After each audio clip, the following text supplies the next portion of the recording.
So this is your needle holder. Okay, from inside you have to see it properly. Needle holder से आप proper ये tripod shape बनाकर आप लोग suturing करेंगे. Then next, these are all your spotters. This is your 12 number blade. Okay, this is 15 number blade. इसका modification is 15C blade for more precise cutting, for more precise incision. This is your floss. Okay, so approximately 45 centimeters of floss you have to take. You have to round it off and interdentally you have to pass it properly.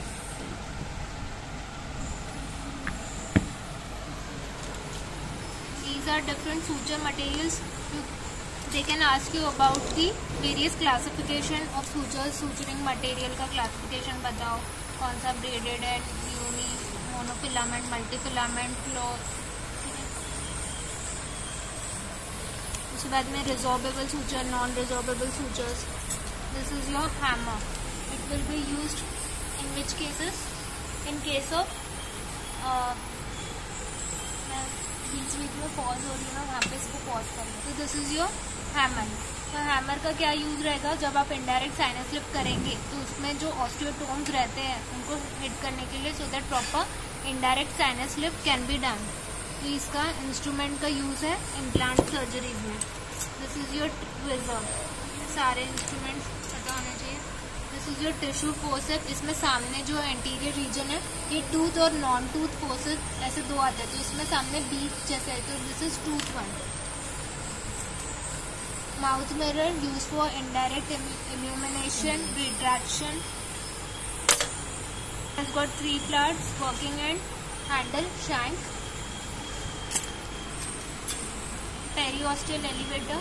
In this you have different kinds of modification like your P24G periosteal elevator.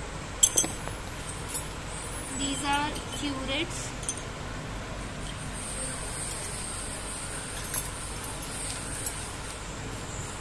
ठीक है, तो curates में आपको Gracy curates, universal curate, उन दोनों के बारे में बताना है.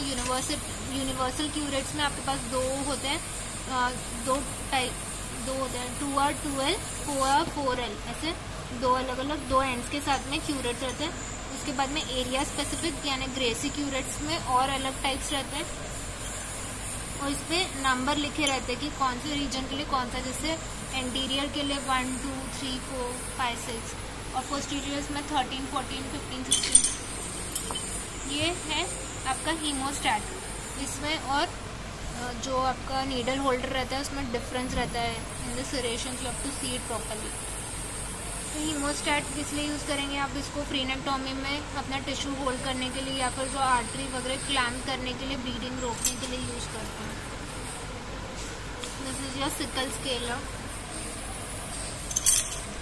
This is a bone filer. Alveoloplasty, after reflecting the flap, you will file it properly. This is your Kirkland knife.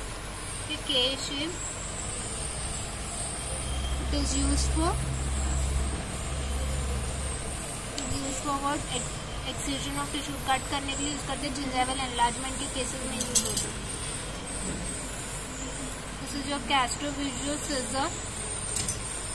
Castrovisual needle holder in your periodontal microsurgery. With this needle holder, का सादा वाला कहाँ गया?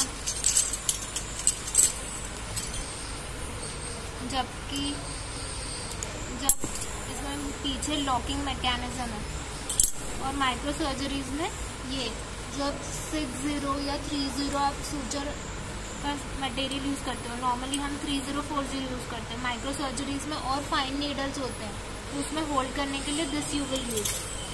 ये floss with handle.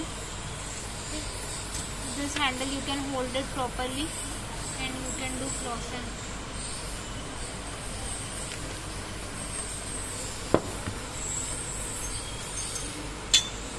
This is your surface scalar. BP handle. BP handle में blade लगाते हैं और फिर इंसिजन देते हैं. उसके बाद ये हो गया lignocaine. It is local anaesthesia, local anaesthetic agent with 2% adrenaline Adrenaline will cause vasoconstriction. So in hypertensive patients, you will use plain LA. This is your polishing paste. Okay. So prophylactic paste after doing scaling, and then you can use it for polishing. This is your mouthwash. Mouthwash is to be it is used for antiseptic and anti-plaque agent की तरह use कर सकते हैं आप इसको. 10 ml लेंगे. You will squash it for 30 to 60 seconds. Rotate करने के बाद में इसको थूक देंगे. उसके बाद में for 10 minutes you have to wait, and after that you can gargle. It is not to be used directly after brushing your teeth because then chylate formation will take place. That's it for your vibe.